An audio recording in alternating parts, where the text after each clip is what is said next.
An Introduction to the Book of Numbers. Numbers was written by Moses. He began the writing in the wilderness of Sinai and completed it on the plains of Moab.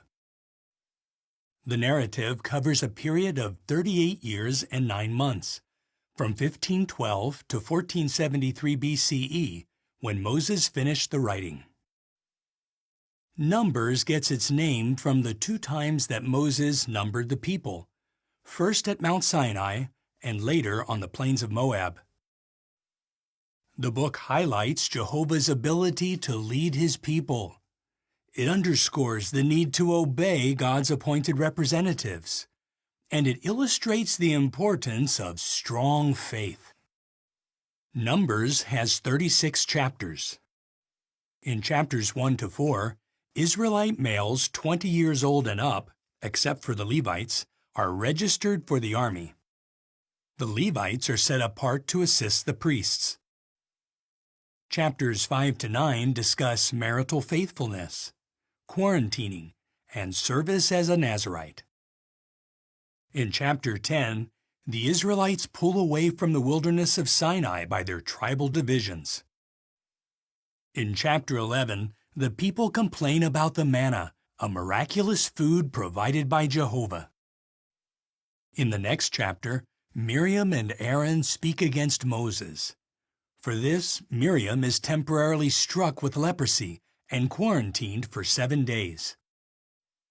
In chapters 13 and 14, 12 Israelite chieftains, 1 from each tribe, are sent to spy out the land of Canaan. 10 spies bring back a negative report, and the people want to return to Egypt. For this gross lack of faith, the Israelites must wander in the wilderness for 40 years until that generation has died. Did you know? Joshua and Caleb were the only spies who had faith in Jehovah. So they were the only spies who would enter the Promised Land. And they did. Caleb inherited the field and settlements of Hebron. Joshua's inheritance was in the mountainous region of Ephraim, where he died at the age of 110. Chapters 15 to 17 discuss the various offerings for sins, as well as the rebellion and execution of Korah, Dathan, Abiram, and their supporters. In chapter 21, the people again complain about the manna, calling it contemptible bread. In chapters 22 to 24, Moabite king Balak hires Balaam, a greedy non-Israelite, to curse Israel. But Jehovah makes Balaam pronounce blessings. In chapter 25, many of God's people commit sexual immorality with Moabite women. This leads to idolatry and the death of 24,000 Israelites by a scourge from God. In the next chapter, Moses takes the second census. In chapter 27, the daughters of Zelophehad tell Moses that they have no brother to carry on the family inheritance. Jehovah directs that in such situations, a daughter may have that privilege. Then, God commands Moses to ascend a mountain in the region of Abiram to view the Promised Land.